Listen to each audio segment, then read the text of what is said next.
Good day, everyone. I am Queen Mia Grace P. Rabano. Today, we will discuss the lesson about relations and their properties. Before we proceed to the main discussion, let us first look at the objectives of the lesson. So, after successfully completing this lesson, the students should be able to discuss the concept and definition of relation, identify the properties of relation, apply the practical concept to the appropriate set, function, or relation model, interpret associated operations and terminology in context. Now that we already know the objectives of the lesson, let us proceed with our discussion. A relation describes the connection or relationship between elements of sets. In simple terms, pinapakita nito kung paano nagkakaroon ng ugnayan ang isang bagay sa isa pang bagay. Relations are represented using ordered pairs, meaning magka-partner o magkaugnay ang dalawang elements. We can see relations in our daily life. For example, student to grade. This means that every student has a corresponding grade.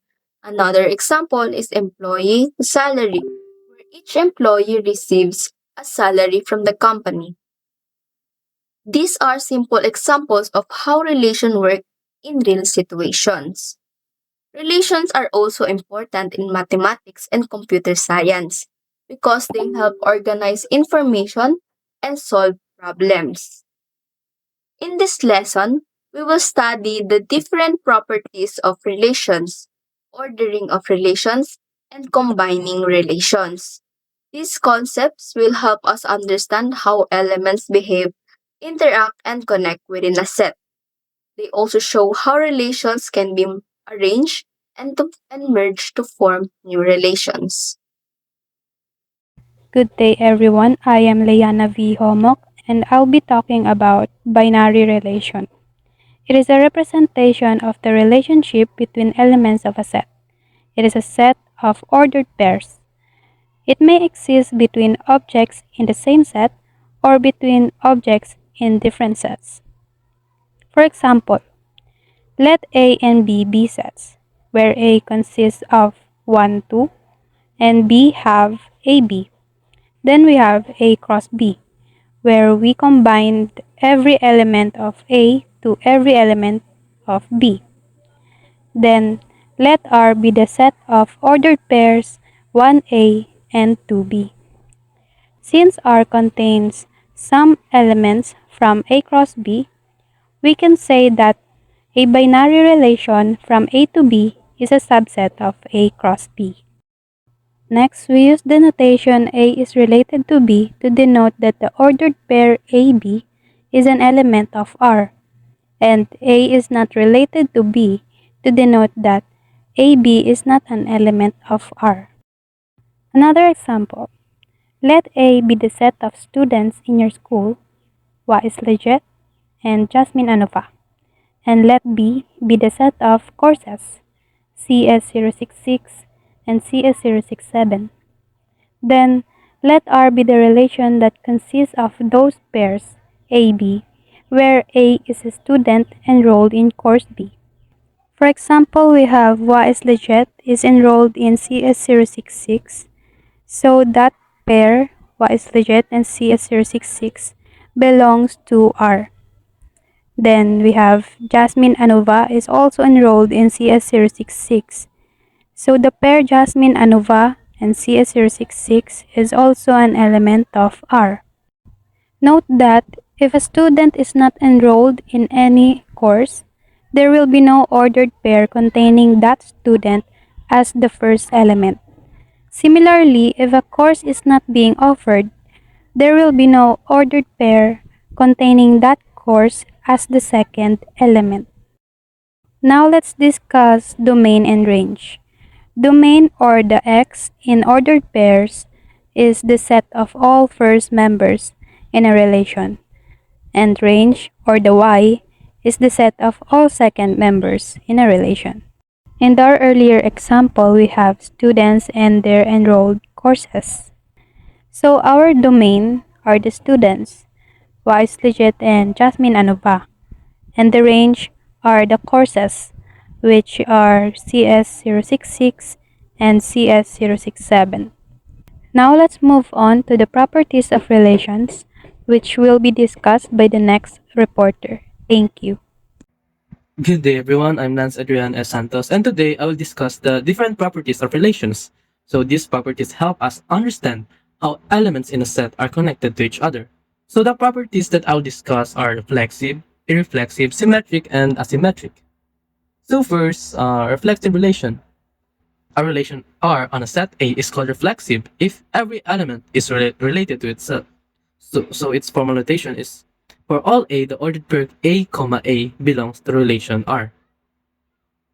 So this means that every element must have a self-pair. For example, if the set contains 1, 2, and 3, then the relation must contain ordered pair 1, 1, ordered pair 2, 2, and ordered pair 3, 3. So next are the reflexive relations and not reflexive relations. So first, dun muna tayo sa mga reflexive relations. And let's start with equal to. So the relation equal to is reflexive because every number is equal to itself. For example, 1 is equals to 1, 5 is equals to 5, and 10 is equals to 10. Next is greater than or equal to. Greater than or equal to is reflexive because a number can be equal to itself. For example nga is 5 is greater than or equal to 5, and 8 can greater than or equal to 8, and 12 greater than or equal to 12. Same lang din sa less than or equal to. So it is reflexive because a number can also be less than or equal to itself. So yun nga, 3 is less than or equal to 3, then 7 is less than or equal to 7, and 15 is less than or equal to 15. So here are the not reflexive relations. First is greater than. So it is not reflexive because no number is greater than itself. Same doon sa less than. No number is less than itself. For example, 5 is greater than 5. That's not true. And 3 less than 3 is also not true. Next is irreflexive relation. Irreflexive is the opposite of reflexive. A relation is irreflexive if no element is related to itself. So its formal notation is for all A, the ordered pair A, A does not belong to relation R. This means self-pairs are not allowed. For example, the ordered pairs 1, 1, 2, 2, and 3, 3, should not exist in the relation. So, kumbaga kabaliktaran lang. Sa reflexive, dapat ganito. Dapat yung relation may 1, 1. Pero here naman sa irreflexive naman, dapat walang ganun. So ito, example, consider the following relations on 1, 2, 3, 4. So which of these relations are reflexive? So ito yung reflexive relations dun is yung arc, relation 3 and relation 5. Why? Because they contain all self-pairs. On the other hand, relation 1, 2, 4, and 6 are not reflexive relations. Tingnan nga natin kung bakit. Una, yung relation 1, meron siyang 1, 1, meron siyang 2, 2, meron din siyang 4, 4. However, walang 3, 3. Sunod naman, sa R2, ang meron lang 1, 1, and yun, yung the rest wala na. Sa 4 naman, 2, 1, 3, 1, 3, 2. Ayun, sa 4 wala.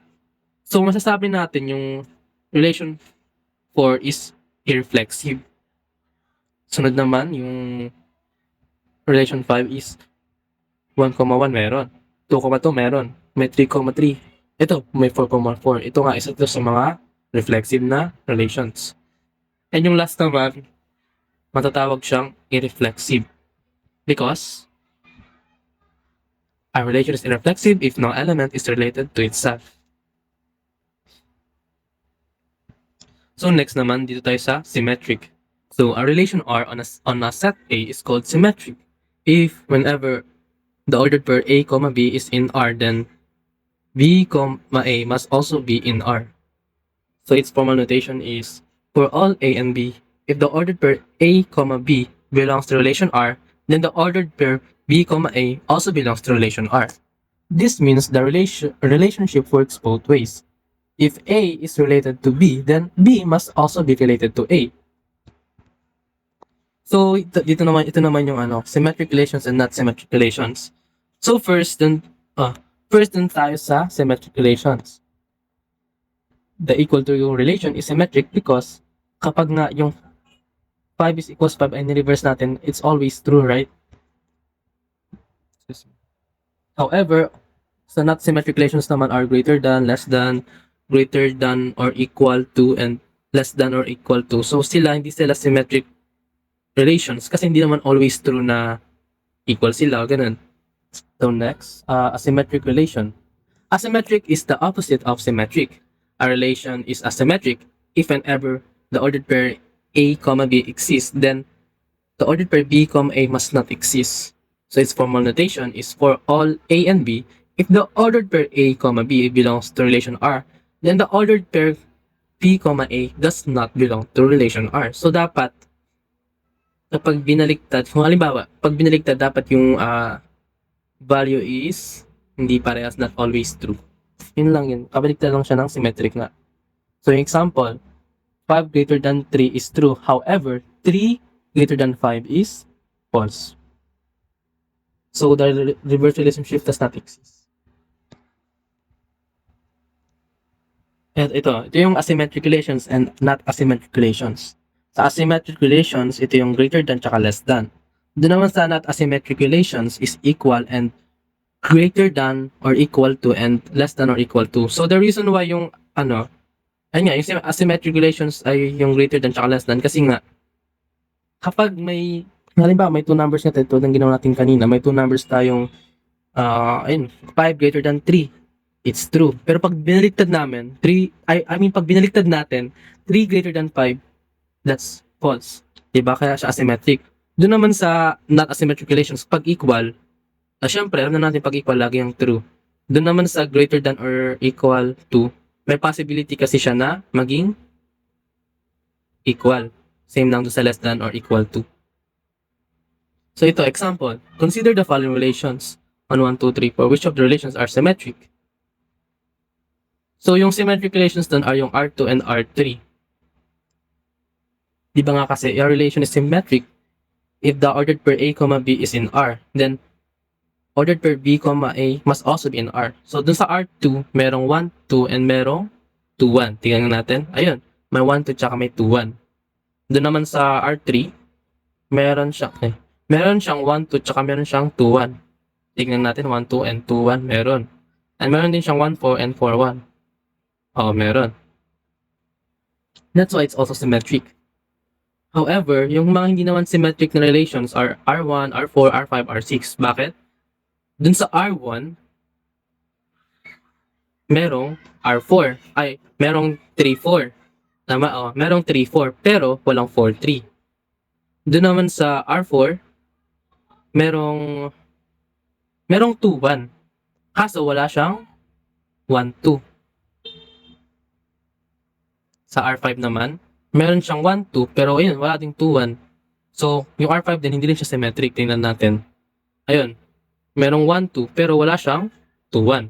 And last, yung R6, may 3, 4, pero walang 4, 3. So, that is also not symmetric. So, to sum it up, yung reflexive, it means every element is related to itself. While yung irreflexive naman, it means no element is related to itself. Tapos yung symmetric means the relationship works both ways, while asymmetric means the reverse relationship is not allowed. So thank you everyone for listening to me, and now I hope you will also listen to my next member. Hello everyone. Again, I am Queen Mia Grace P. Rabano. So next, let's talk about antisymmetric. A relation R on a set A is called antisymmetric if, for all A and for all B, if the ordered pair A, B is an element of R, and the ordered pair B, A is also an element of R, then A is equal to B. In simple terms, kung may dalawang elements na nagre-relate sa isa't isa on both directions, allowed lang ito kung pareho sila ng value or same element. So let's look at the first example. Relation R is equal to the set containing the ordered pairs 1, 3, 1, 2, 2, 2, 3, 4, and 4, 4.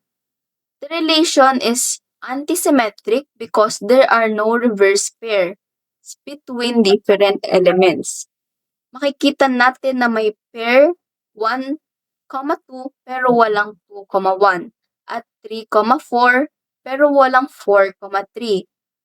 Ang nagkabaliktaran lang sa relations ay ang pair na 2, 2 and 4, 4 which is allowed because they are same elements.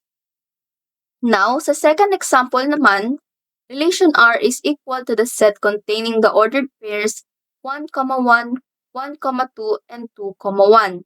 The relation is not antisymmetric because parehong present ang pair na 1, 2 at 2, 1, which is hindi naman sila same element or hindi equal ang 1 sa 2.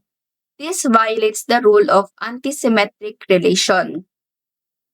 Para mas maintindihan, ang antisymmetric relation ay hindi pwede magkabaliktaran ang dalawang magkaibang elements.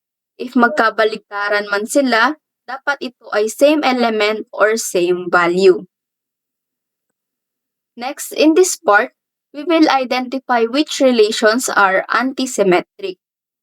So, relation 1 and relation 2 are not antisymmetric because every ordered pair has its reverse pair.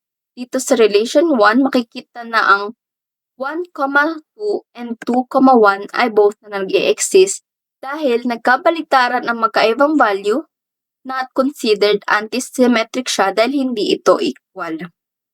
Sa relation 2 naman, ganon din. Nagkabaliktaran ang pair na 1, 2 and 2, 1, 1, 4 and 4, 1. Kaya hindi rin ito antisymmetric.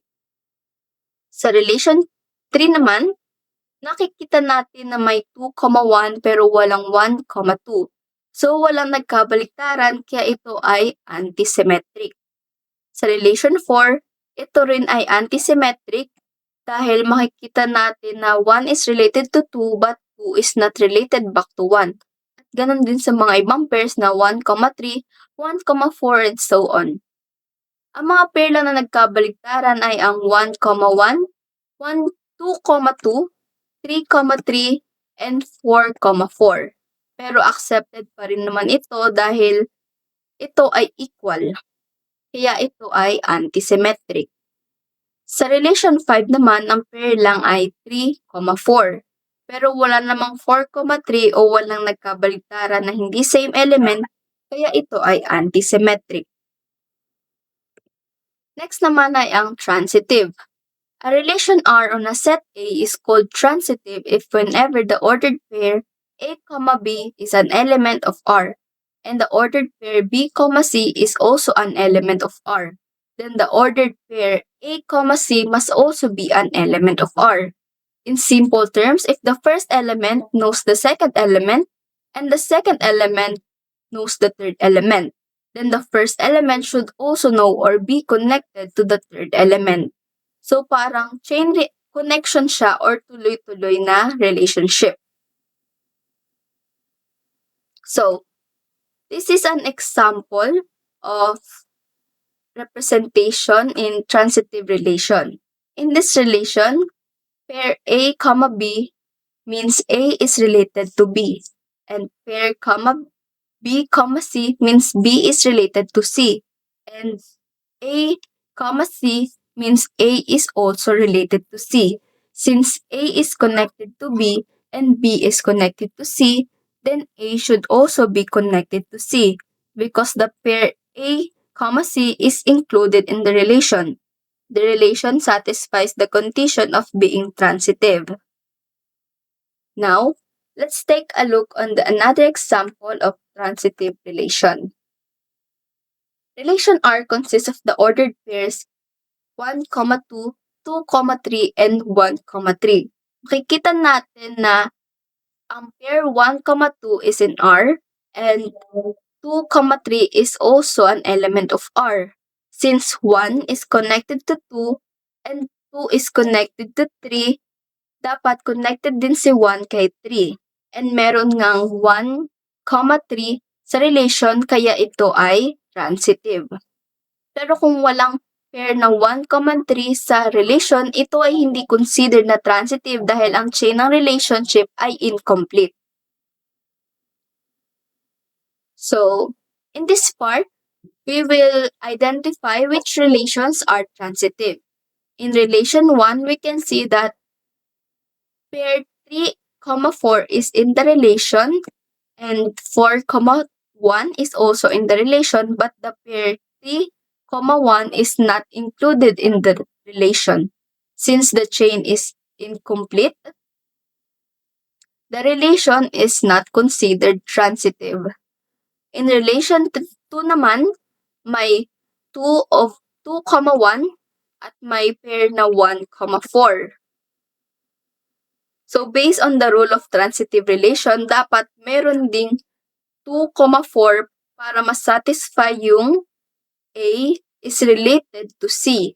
Pero wala ang 2, 4 kaya hindi ito transitive. Sa relation 3, may 3, 2 at 2, 1 at meron ding 3, 1. So complete ang chain ng relationship. Makikita rin natin na may pair na 4, 3 at pair 3, 1, 3, 2 at meron ding 4, 2. Therefore, the relation satisfies the condition of being transitive. In relation 4, every possible chain is complete. 1 over 2 and 2 over 3. Then meron ding pair na 1, 3. 2, 3 and 3, 4 and meron ding 2, 4. Since all required connections are present, the relation is transitive. Lastly, in relation 5, there is only one ordered pair which is 3, 4. Since there is no second pair that can form a chain, automatic na considered transitive ang relation na ito. So para madaling matandaan, ang transitive relation ay dapat complete ang chain. If there is a pair A, B, then another pair B, C, then there should also be a pair of A, C. If there is a missing connection, then the relation is not transitive. Good day everyone, I am Ryan Nabanalan, and for this part of the video, we are going to discuss combining relations. So, relations can be combined like sets using first the union. The union combines all pairs from both relations. Second is intersection. This contains only common pairs. Third is the difference. These are pairs in R1 but not in R2. And lastly is the symmetric difference. These are the pairs in either relation but not both. So to further understand this topic, I'm going to give an example. So the given for this example is A is 1, 2, 3, B is 1, 2, 3, 4, and the relations would be the pairs of 1, 1, 2, 2, and 3, 3, and for R2, it will be the pairs of 1, 1, 1, 2, 1, 3, and 1, 4. So for the union of R1 and R2, the answer would be 1, 1, 1, 2, 1, 3, 1, 4, 2, 2, and 3, 3. This is because, as stated earlier, that the union contains all ordered pairs found in either relation. For the second one, the intersection of R1 and R2, the answer will be only 1, 1. This is because the intersection only contains the ordered pairs common to both relations. The third one is the difference. So R1 difference R2 is 2, 2, and 3, 3.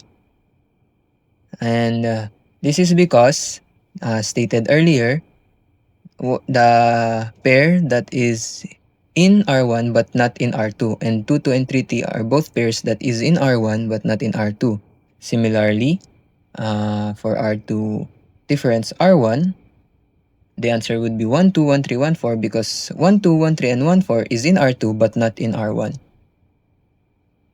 So for the symmetric difference, R1, symmetric difference R2, the answer would be 1, 2, 1, 3, 1, 4, 2, 2, and 3, 3. And the only one that is not in the answer is 1, 1 because As stated earlier, the symmetric difference contains ordered pairs that are in one relation but not in both, and 1 is in both relation.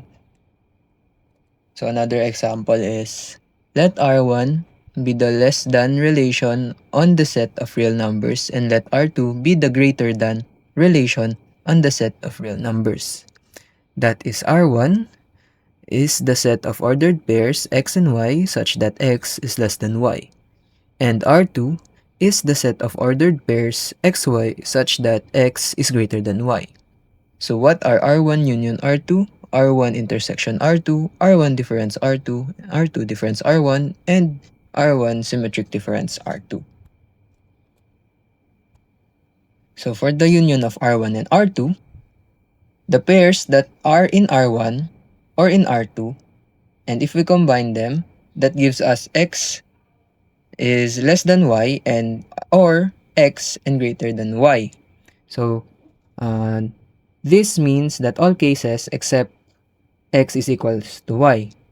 This is because a number cannot be both less than or greater than itself. So the result would be R1 union R2 xy such that x is not equal to y. Second one is intersection of R1 and R2. So as I stated earlier, the intersection means pairs that are in both relation. So we need x is less than y and x greater than y. But this is impossible. A number cannot be less than and greater than another number at the same time. So there are no ordered pairs that satisfies both. Therefore, R1 intersection R2 is an empty set. Next are the difference of R1 and R2 and R2 and R1. So for R1 and R2, x is less than y but not x greater than y. So if x is less than y, then automatically it is not true that x is greater than y. So every element of R1 stays. Therefore, R1 difference R2 is equals to R1. Similarly, x greater than y but not x less than y. So if x greater than y, it can never also be x less than y. Therefore, all elements of R2 remains. So R2 difference R1 is equal to R2. Lastly is the symmetric difference. So the symmetric difference means elements in one relation but not in both. So the formula for this is R1 symmetric difference R2 is equals to R1 difference R2 union R2 difference R1. Since the intersection is empty, nothing overlaps. As stated earlier, that the intersection is an empty set. So the symmetric difference becomes R1 union R2. And the R1 union R2 answer earlier is xy such that x is not equal to y. So that will be our answer also in the symmetric difference. So that is all for combining relations. Our next topic will be ordering of relations, and this will be discussed by Alphonse Alba and John Jardina Poles. So let's move on to our next part of our topic, which is the ordering of relations. So far, we have discussed how elements connect with each other, but now we will look at how relations can actually establish a specific sequence or ranking among elements in a set.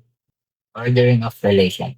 Ordering of relations usually refers to a way of arranging or comparing elements based on a relation that follows certain rules. A relation becomes an ordering relation if it helps determine which element comes before, after, or is equal to another. To explain it simply, an ordering of relations is just a systematic way of arranging or comparing elements based on a strict set of mathematical rules. A relation usually becomes an ordering relation if it lets us determine exactly which elements comes before, after, or is completely equal to another element. Just think of it like organizing a list of numbers from smallest to largest, like 10, 20, 30, 40, so on and so forth. Gives a structure to the data. Right? There are three types of order or ordering of relations, and let me discuss with the first one. Partial order. A relation R on a set A is called a partial order relation if it satisfies the following three properties. So it says here that a relation R on a set A is officially called a partial order relation if and only if it satisfies three specific properties. First, reflexive, meaning every single element is related to itself. Second, antisymmetric, which means if A is related to B and B is related to A, then A and B must be the exact same element. Basically, no two different elements can point to each other. Lastly, transitive, meaning if A relates to B and B relates to C, then A is automatically related to C for all elements in the set. Let us look at a practical example here. Suppose we want to show whether the relation greater than or equal to defined on the set of positive integers is partial order relation. To prove this, we simply have to test our relation against the two properties we just discussed. So, base sa discuss natin kanina, ang reflexive property naman, lang naman ay nangangahulugan na every element ay related sa sarili niya. Gaya ng example, 1 and 1, 2 and 2, 3 and 3, and 4 and 4. Ibig sabihin, bawat number sa set ay may relation sa sarili nito, kaya reflexive ang relation. Antisymmetric property. Ito naman ay nangahulugan na kapag parehong related ang dalawang elements sa isa't isa, ay dapat equal sila. Halimbawa, kung A and B and A ay nasa relation, then dapat A is equal to B. Pinapakita nito na walang magkaibang elements na parang mas mataas, mas mababa sa isa't isa. And last, transitive property naman ay nangahulugan ang related si A kay B and related si B kay C, then related na din si A kay C. Pinapakita nito na tuloy-tuloy at consistent ang relation. So in this lesson, let us check for the transitive property. We take the pairs 4 and 2 and 2 and 1, since 4 is greater than or equal to 2 and 2 is greater than or equal to 1, naturally implies that 4 is greater than or equal to 1, which gives us the 4 pair 4 and 1 because our relation successfully satisfies being reflexive, antisymmetric, and transitive. We can confidently conclude that the greater than or equal to relation is indeed a valid partial order relation. That's all. Thank you. And my partner Alphonse Alba can take the floor. Thank you, John Jordi. Good day, everyone. Today I will discuss poset and maximal and greatest elements in total order. So first, what is poset? A poset means partially ordered set. It is written as an ordered pair A R, where A is a set of elements, R is a relation that follows the rules of a partial order. Example of a poset. One example is the less than or equal to relation on integers. Since this relation follows the three properties, it is a partial order, and the set with this relation is called a poset. This also forms a poset because subset relations satisfy the properties of partial order. And the next one is the maximal element. A maximal element is an element that is not smaller than any element comparable to it. This means there may still be other elements that cannot be compared to it. Simply put, a maximal element is the one of the largest possible elements in the set. And the second one is the greatest element. A greatest element is an element that is greater than or equal to every element in the set. Unlike maximal elements, the greatest element must be comparable to all elements. So if a set has a greatest element, there can only be one. Total order or linear order. A total order happens when all elements are comparable. This means for any two elements A and B, either A are B or B are A. A common example is the alphabetical order of letters or the less than or equal to relation on real numbers. For example, 3 is equal to 7. The next example is 7 is equal to 10. Every pair can be compared, so it is called a total order. So, to summarize, the topic that I report is a poset is a set with a partial order relation. A maximal element is one of the largest comparable elements. A greatest element is greater than all elements in the set. A total order means every pair of elements can be compared. That's all for my reporting. Thank you. I hope you understand something or learn something. Again, my name is Rich Alfonsi Alba. Thank you. Good day, everyone. I am Kizea Grace D. Falcon, and for our conclusion, we will be knowing if we surely did it or we surely discussed all of the necessary information that we need to learn today. So for our first bullet, syempre, we successfully discussed the concept and definition of relation. And for our second bullet, we identify the properties of relation. And for our third bullet, we apply the practical concepts to the appropriate set, function, or relation model. And for our last bullet, we successfully interpret the associated operations and terminology in context. So for our conclusion, this lesson taught us that relations are connections between elements of set and that they can have a different properties such as reflexive, symmetric, antisymmetric, and transitive. And so for our last part, we will be having an assessment. So for this assessment will guide us and surely test our learnings if we surely understand our lesson. So for this part, you can stop the video so you can answer it at your time. So for number one, it says there that list the ordered pairs in the relation from R from set A equals open curly brace 0, 1, 2, 3, 4 close curly brace to set B equals open curly brace 0, 1, 2, 3 close curly brace where open parentheses A, comma B close parentheses belongs to R and if only if.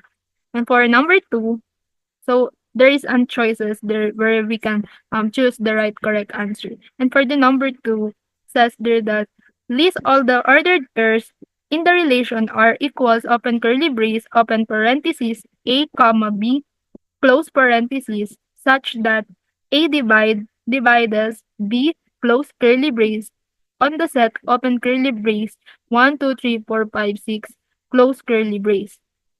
So here we don't have a choices. So yeah, we should answer it. For number three, for each of these relations on the set, open curly brace 1, 2, 3, 4, close curly brace, decide whether it is reflexive, whether it is symmetric, whether it is antisymmetric, and whether it is transitive. And there are choices that we can choose from. And for the number four, determine whether the relation R on the set of all people is reflexive, symmetric, antisymmetric, and or transitive, where open parentheses A, comma B, close parentheses belongs to R if and only if. And there's a choices in there where we can choose our best answers. And for number five, determine whether the relation R on the set of all web pages is reflexive, symmetric, antisymmetric, or transitive, where open parentheses A, comma B, close parentheses belongs to R if and only if. So there is also a choices there where we can choose our best answers. And so for number six, determine whether the relation R on the set of all real numbers is reflexive, symmetric, antisymmetric, and or transitive, whether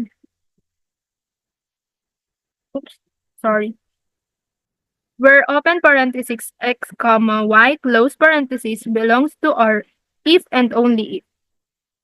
And so for our number seven, show that the relation R equals empty set on the empty set S equals empty set is reflexive, symmetric, and transitive. And for number 8, give an example of relation on a set that is, ayan po yung pagpipilian. So these are the answers for the assessment. Number 1 and 2, 3, 4, 5, 6, and lastly 7 and 8. So these are the members of Group 5: Alphonse Alba, Ginger Di Napoles, Kizea Palcon, Lance Adrian Santos, Liana Homok, Queen Mia Grace Urbano, and yours truly, Ryan Cesar Napanalan. Thank you so much for listening and have a good day.